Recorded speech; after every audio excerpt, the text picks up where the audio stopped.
Ever wondered how your favorite bread is made? Let's take you behind the scenes in the bread factory. It all starts with high-quality flour and ingredients. The first step is mixing them together in huge industrial mixers. Once the dough is ready, it moves to a special conveyor belt for kneading. The kneading machines give the dough that perfect soft texture we all love. Next, the dough is divided into equal portions and shaped into loaves, ready to rise. Now, the loaves go into a massive proofing chamber where they rise to the perfect size.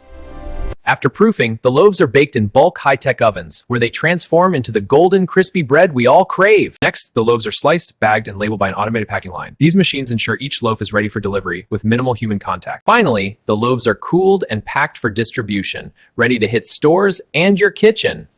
Finally, the bread is stacked and sent to the distribution center, making its way to your local grocery store, ready for you to enjoy. And that's how bread is made in a factory. Amazing, right?